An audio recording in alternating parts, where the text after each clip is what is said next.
stored procedures, which I refer to as SPs, they can be nested. So one stored procedure can call another pretty much infinitely, but you wouldn't want to do that. They also support a limited degree of recursion, and as you've all done programming classes, you should all... Of course. You don't need to ask. Can you come in? Like if you were half an hour late, it would be a different matter. So, recursion, you're aware of self-recursion, where a function or a procedure can call itself. Okay, and that normally creates issues, particularly if everything's being put on the stack. Here there's a limited degree of recursion. Here's a problem. Each RDBMS supports a different range of programming languages for creating stored procedures. MySQL has SQL PSM, which we'll come on to in a minute. Oracle has PL SQL, and it can also write stored procedures in Java. IBM has SQL PL. Microsoft has transactional SQL, or otherwise known as T-SQL, but you can also write stored procedures in C# and VB.NET. PostgreSQL, which happens to be my favorite database, but that's just a matter of opinion. It supports PL/PG-SQL, which is its own built-in equivalent to PL SQL in Oracle. PL/TCL, do you ever hear of the language TCL, otherwise known as TCL? No? Okay, well it's quite a long-standing language. PL/Perl, you've all heard of Perl. Yeah? PL/Python, so you can write your stored procedures in Postgres in Python, and C. And it also has SQL PSM available as an add-on. So it's pretty much got every base covered. So why do we use stored procedures? Well, for a start, it allows for code reuse. It allows us to parameterize queries, and to do so at the server end. Okay, you can parameterize queries when you're using a DBI type interface from the likes of Java, but it allows you to parameterize queries and have them stored on the server. They also allow multiple SQL statements to be executed, okay, and not as one. Like for instance,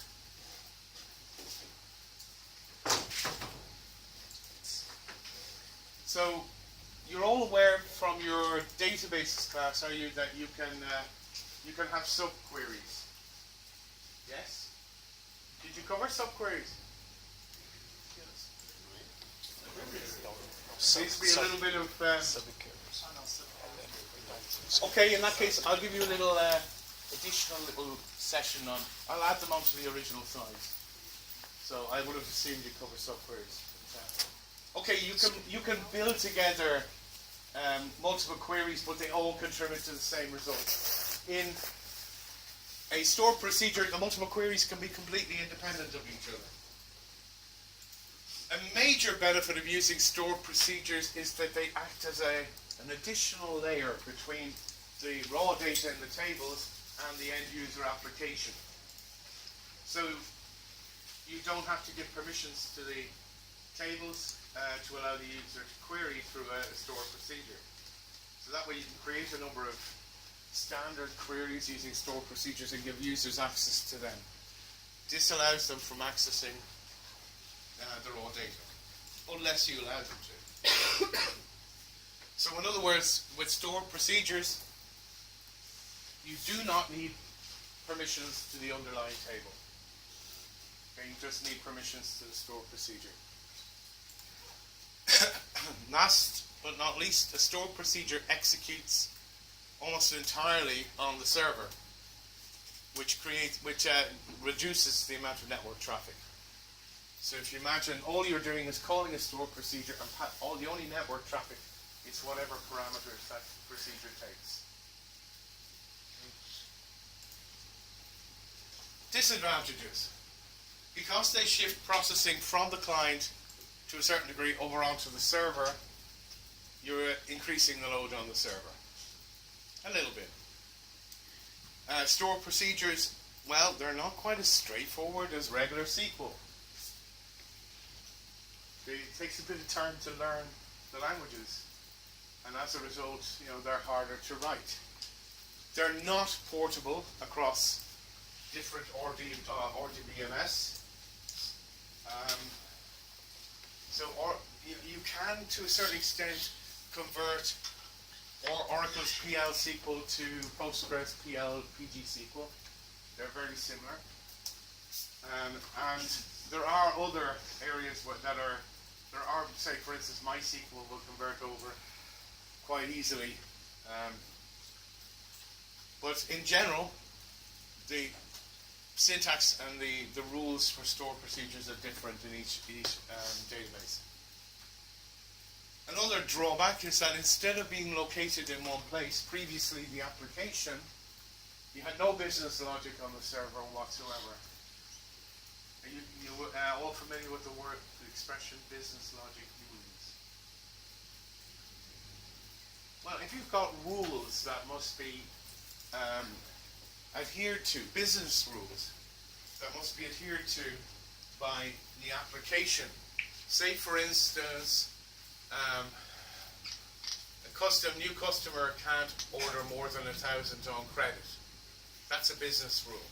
And you would enforce that business rule either through calculations on the server, calculations in the client, so you bring back data, you do your processing, and you do your checks in the client, or you do them on the server. Now this is transferring some of that load over onto the server.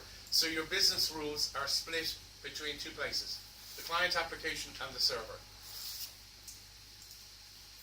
So here's a complex regular query.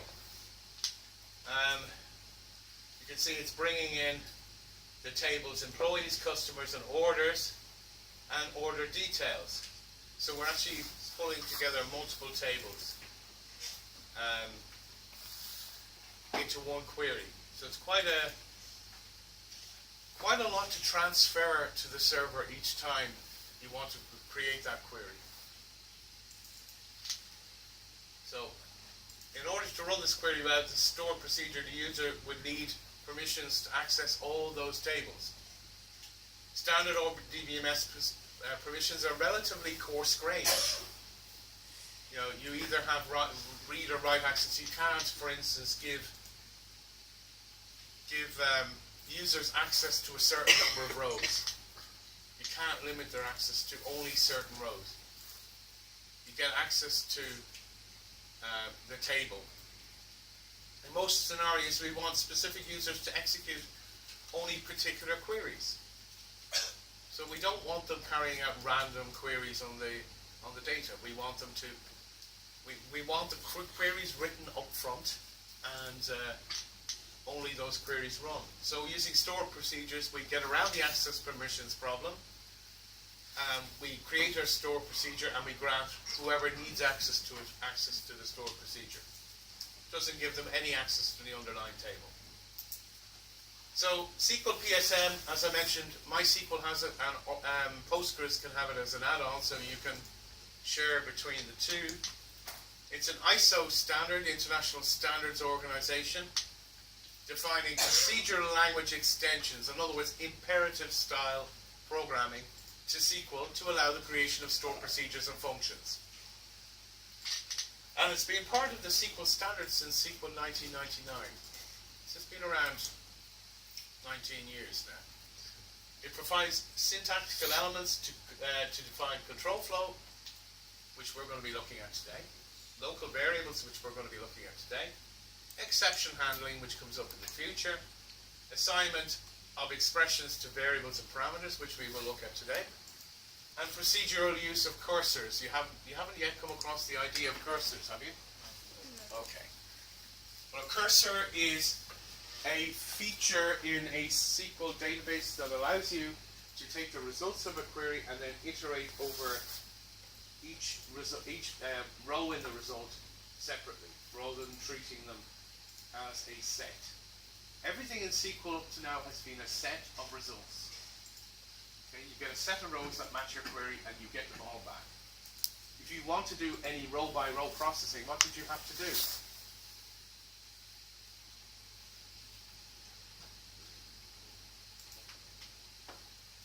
Anybody?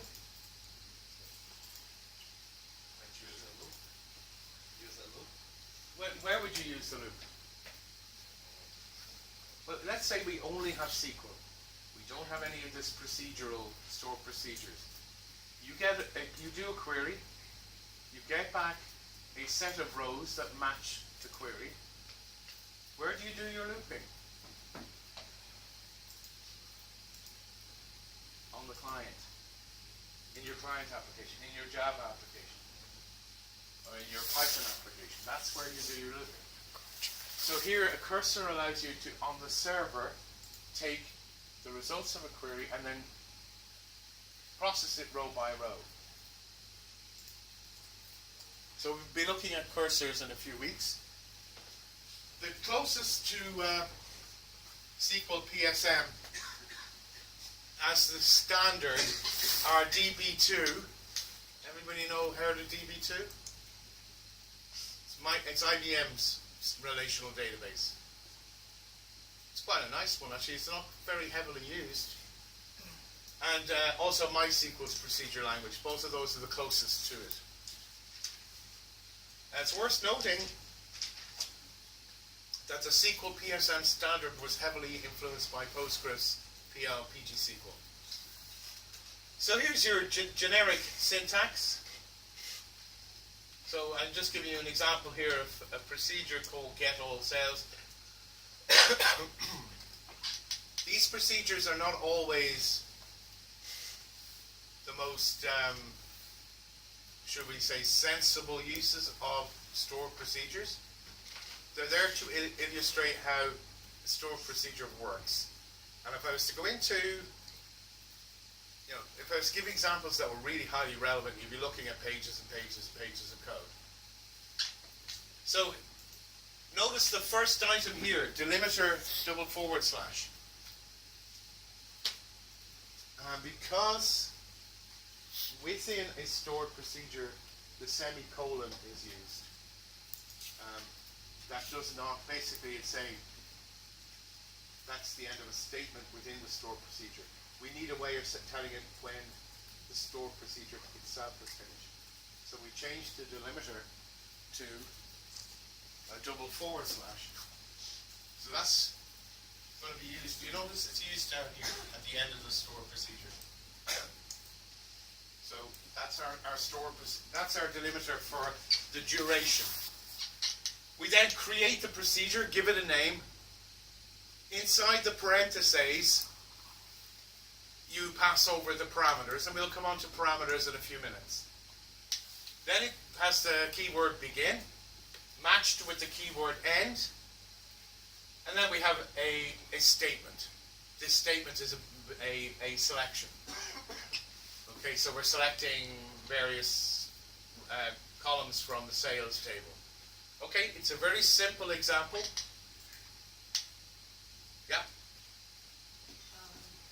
What would be the advantage of using these procedures over the logic in the backend, for example, in a server?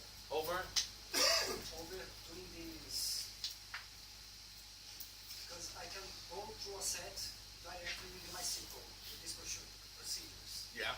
And I could do it like I get all the sets to my server and like using Java. I could then... Well, the advantages are security. Say there were a lot more columns in that table, but I don't want the end user to ever get access to them. By doing the query through a stored procedure, I'm limiting the user. You can only get at these columns, and you can only get at them in a read-only way. So that's one of the things.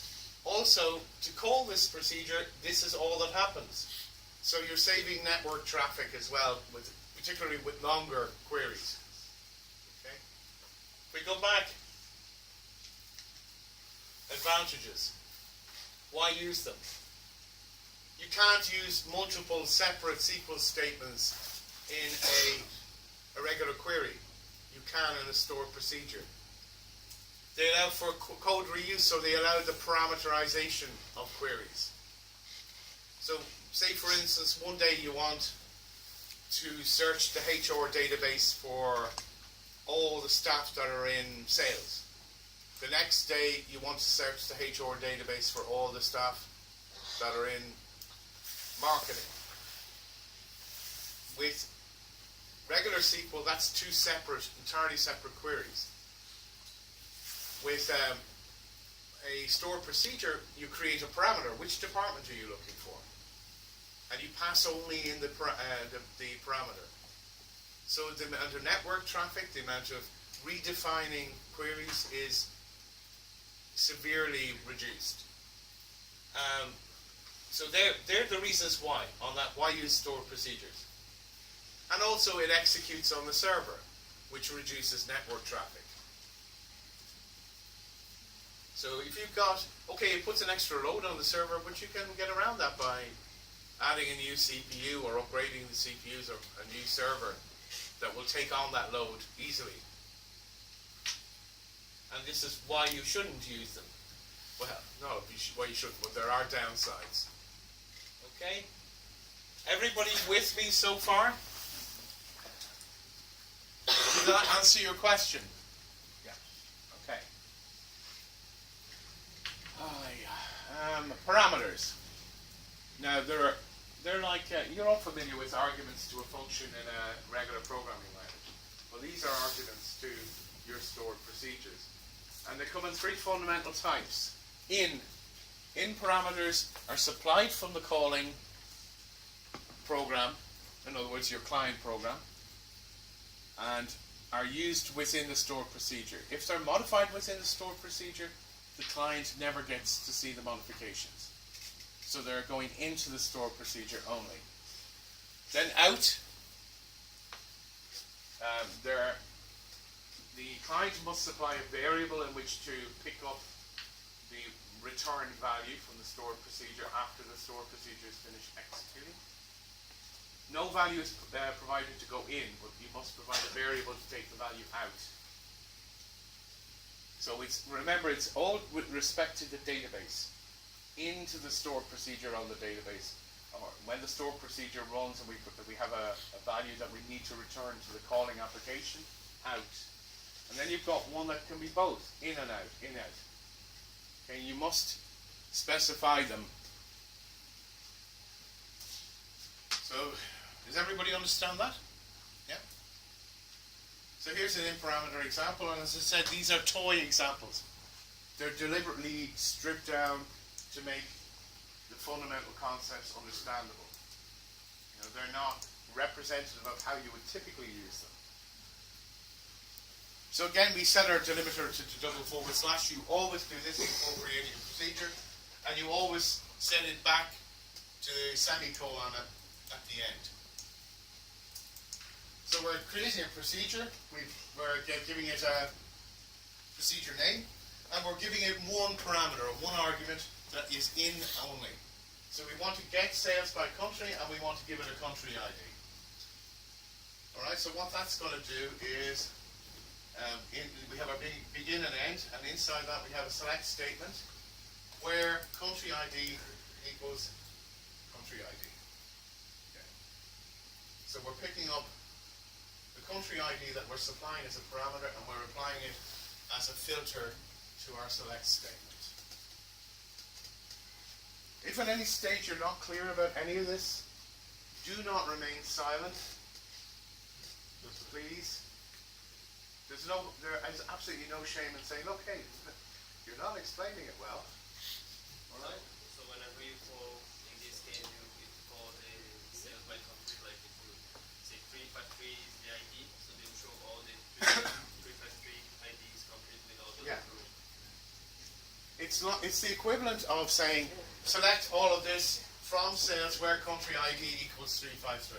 Yeah, okay. Except when the next time you call it, you don't have to rewrite that statement with a new country ID. You just call the stored procedure, pass in the one parameter, much less network traffic. And also, you can grant your users access to this stored procedure and no access to the underlying tables. Here's an out example. Get total quantity by country. Notice that this one here returns a a set of rows from a database. This one here, get total quantity by country, takes an in parameter of the country ID we've seen before, and an out parameter, total. And we do our begin and end. We have select some quantity into total, into the variable name, from sales, where country ID equals country ID, but without the underscore. And then end with the 2 forward slashes. I was in the doctor, So we call it by calling the store procedure name, passing it in the country ID, and a variable that's going to receive our total. And then we select that variable out as a SQL statement.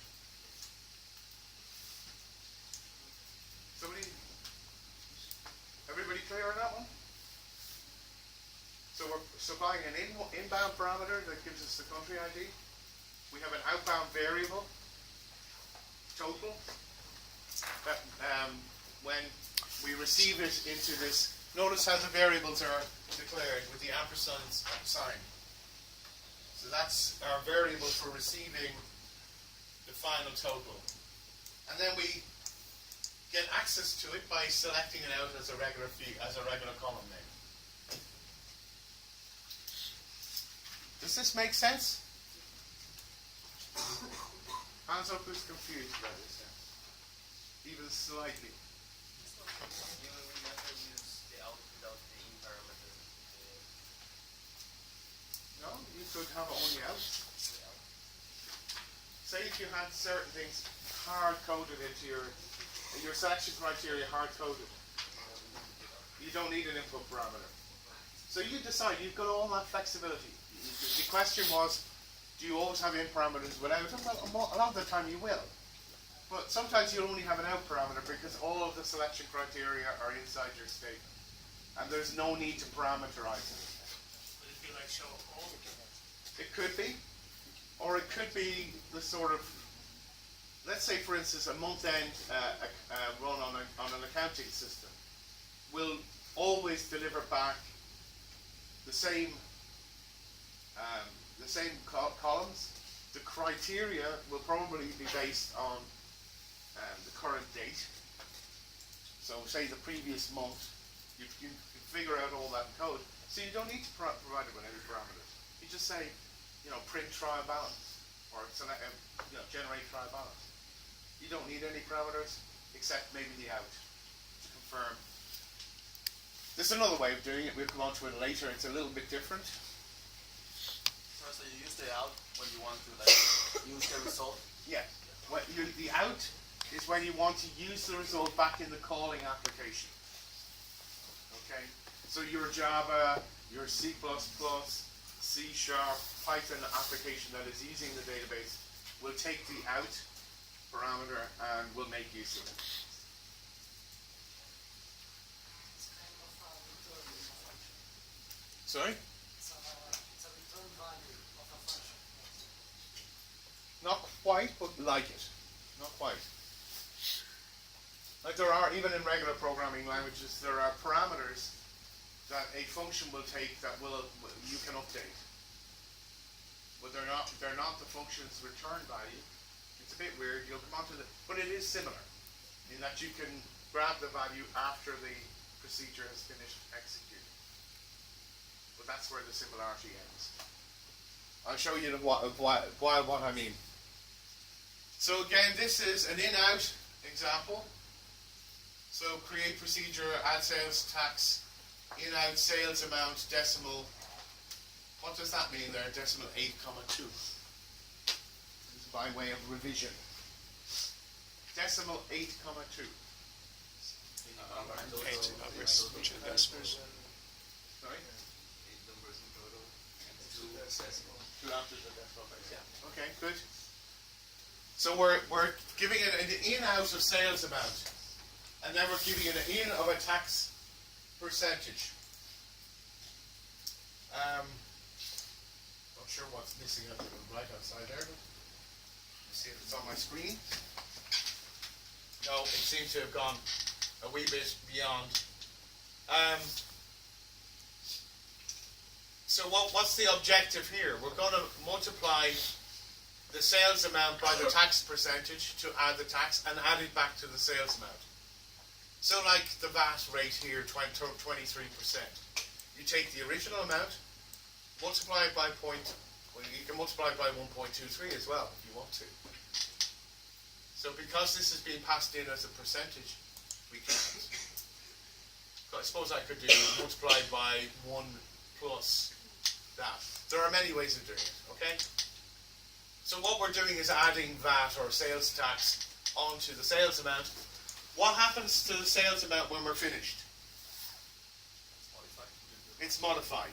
So we can then get out it using the select at sales amount. And you can even rename it to something else by doing select at sales amount as some other name. Is that clear? In this case, with the in-out, you have to do an operation. Sorry? You have to do an operation in-out. Well, you're always carrying out some calculation of a variable. So you're taking the value in, modifying it in some way, and pushing it back down through the same parameter. Okay. It's different to the out, that you just take the value that is already there. The out will not take a value coming in.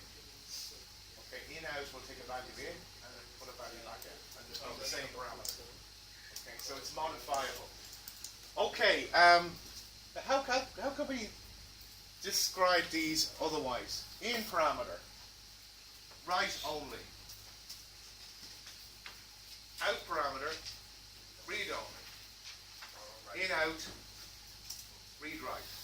If you look at it from that perspective.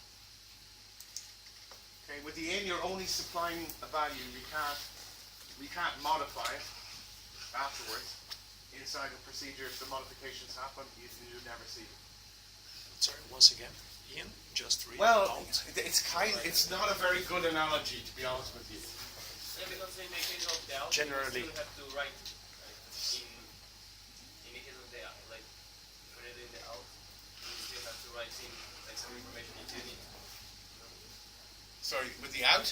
Yeah, in the out one, like you have, but still like when you're creating the procedure, you have in and an out side as well, but that's only. Right. We don't have a cleaner for the. Right, Yeah, in this Yes. example that you gave, you have like to put in parameters still, like to filter the. In this case was you get sales by country. Yeah. In out, so you still have to do the input of 353, which is like the country ID, Yeah. and then you get the out result that you name the variable here at total. And so in the out parameter, you still have to add one parameter anyway, like in this case. Well, because there are two different things. The country code and the total are two different things. Whereas in this case, we've got one thing, but we're doing something with it to change it. Okay? We've got a sales amount. And what goes in is the sales amount, and what goes out is the sales amount. But we've just added back. Okay, so you change and So if it's the same thing, you use in out. Is everybody clear on that, or is it still confusing? If I don't hear anybody saying anything, then I can only assume. no, it's a little bit confusing. I think after start some exercise, it'll be better to understand, yeah. Okay. Terrible. No, this is vital. You don't understand this stuff. Until we start coding. Well, you won't. If you don't understand this stuff, you won't know what you're doing when you come on to the exercise. So let's. Was this from this morning, or was it there when you came in? So who did you have this morning? America. When do you have Muhammad? Tomorrow, September. Right. He's a good guy, Mohammed. His notes is on the back. Mohammed's notes from last week is on the back.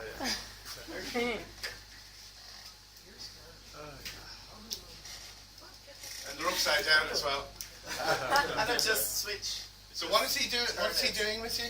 They let us structure. He's good. 50 pages. So here you have your client application, and even though I've got a blue cap on this, it's not blue. And there's your server.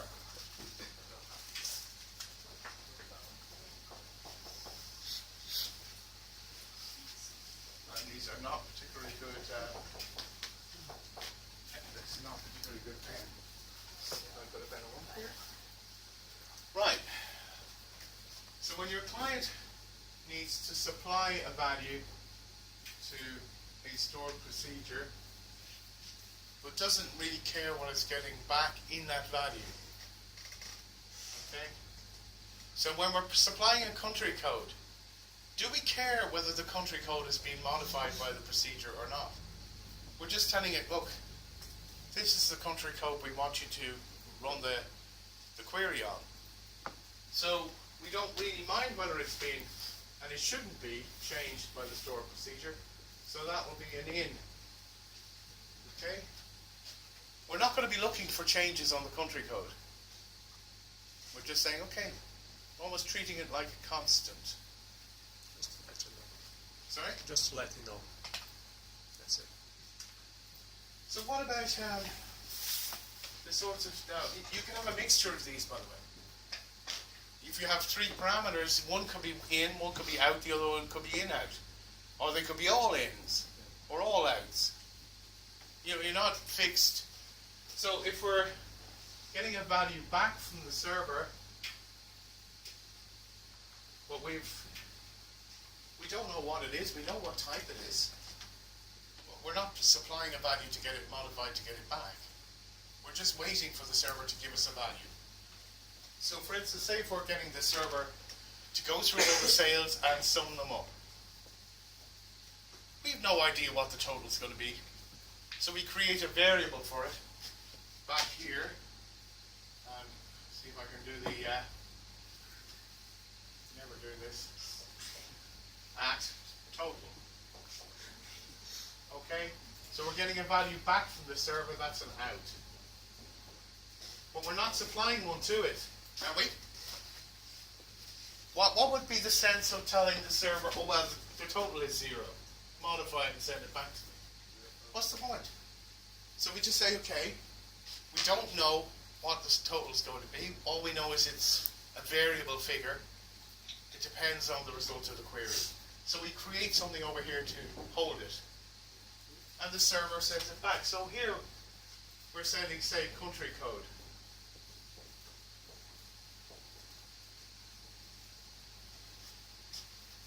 And we're getting back sales total.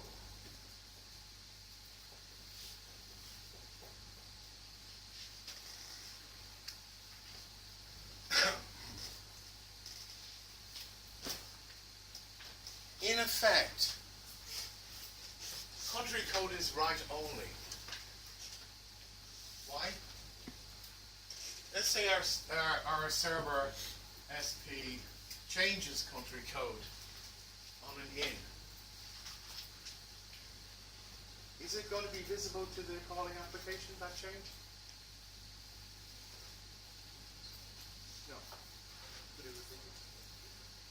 If we supply an in parameter country code, and let's say some silly person writes the stored procedure in an incorrect way and the country code gets modified, will the calling application ever see that modification?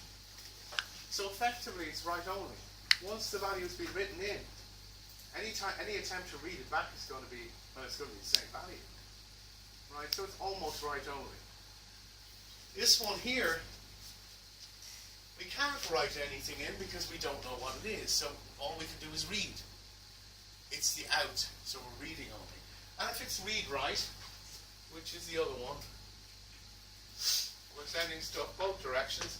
So we have a variable here. just going to call it add var. And the store procedure over here is dealing with all of these.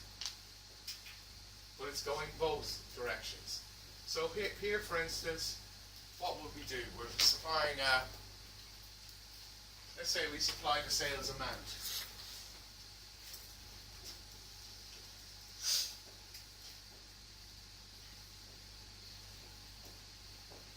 Ignore the other ones here for the moment. So let's say you supply a sales amount as an in-out, and where's that bit of paper? Does everybody see this, by the way? I don't know whether this one here works as an electronic whiteboard or not.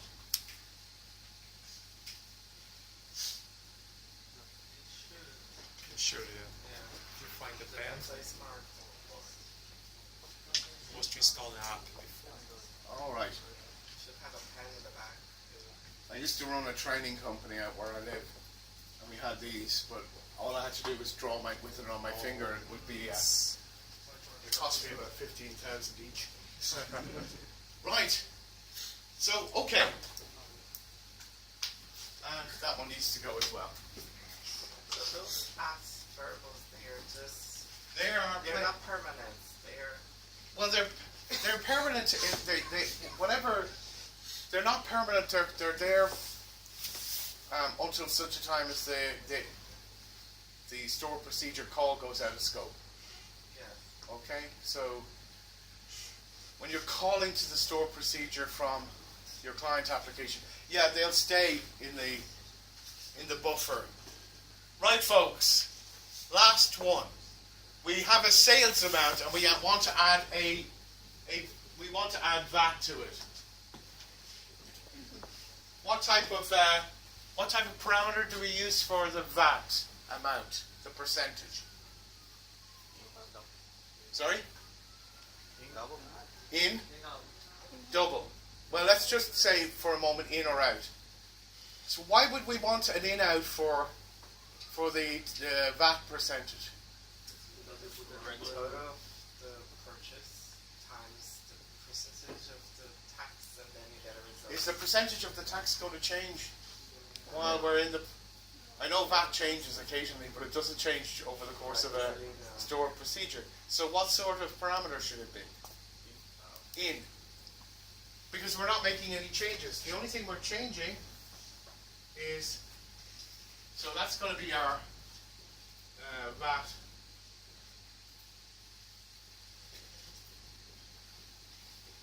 And that is an in. Because it doesn't get changed by the store procedure. Which one gets changed by the store procedure? Sales amount. Because we multiply, our SP will multiply that amount plus 1 by sales amount.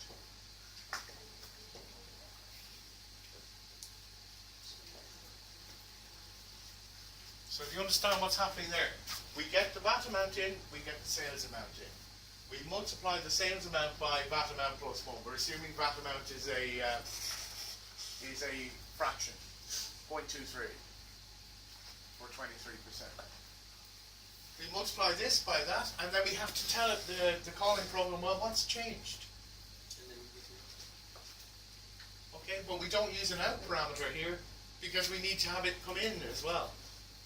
Is everybody clear on that now? Or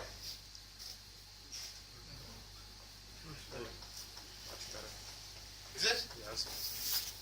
If anybody's still not certain after this session, let me know, and I will do my best to come up with another way to explain it. Sorry, can you just come again on the sales amounts that is changed on there? Well, let's say In we're- out. You said that it changes where there's in out sales amounts. Can you just it explain can it? change. It can't. It can. Okay. Doesn't mean it has to, but it can change. Let's say your client, this is your job application, and it wants to calculate the price plus VAT. It sends over the price on the in-out, sends over the VAT amount on an in, does this multiplication, and then sends the result of this back out over the same variable. Over the same. Does that make it clear? Yeah. Yeah.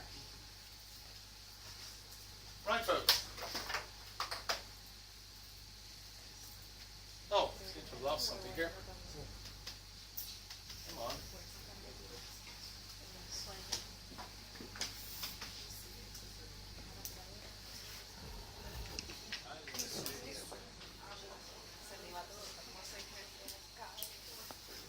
So they're parameters. They're like the parameters of the arguments on a function or a method in Java. They're no different, except that you say whether they accept a value,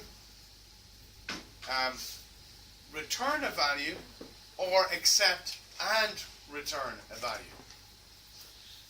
Okay? So we've got variables. This should be nothing new to you.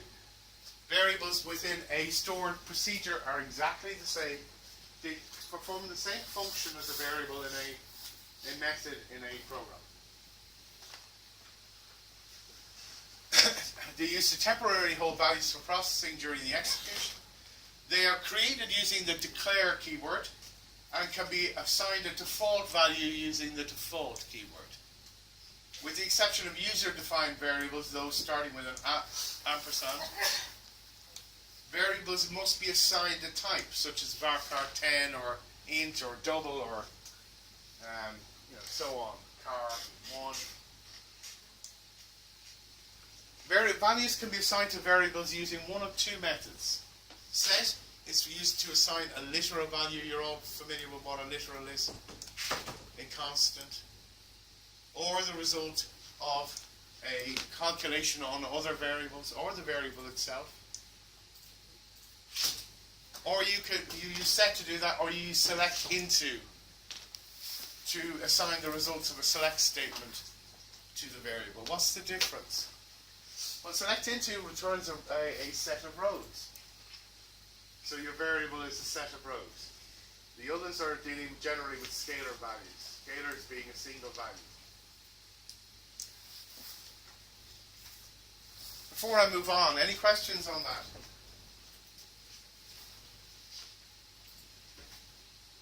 Does everybody understand the two different ways of assigning a value to a variable? One of them is used only for the results of select statements, and the other one's used for everything else. So here's an example of the use of variables. We're creating. I'll skip past the delimiter. Okay, you just need to remember to do this for every single store procedure. Let me keep an eye on the time. I don't want to see you lot start to fall asleep on me already. What time is it? What time do we go to? 2:30. Okay, well we take a break around 1:15 then, yeah? Yeah. I'm assuming that your other lecturers allow you a break. Yeah. Oh yeah. Just be thankful you don't go to NCI. 2-hour lectures straight through, no? Oh, really? Yeah. 3-hour lectures even. Right, folks. So what am I doing here? Create procedure.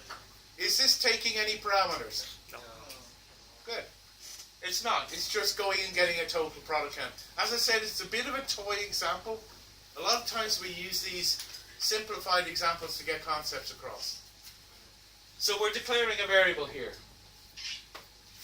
Its type is int, and it has a default value of 0. Then we're selecting count distinct product code from current products into the variable. So we're actually selecting the result of a query into the variable. Okay, it returns one value, but we're using select into. And then we select count distinct product count plus total count as total product count. What am I doing there? You're counting the number of products. The number of distinctive products.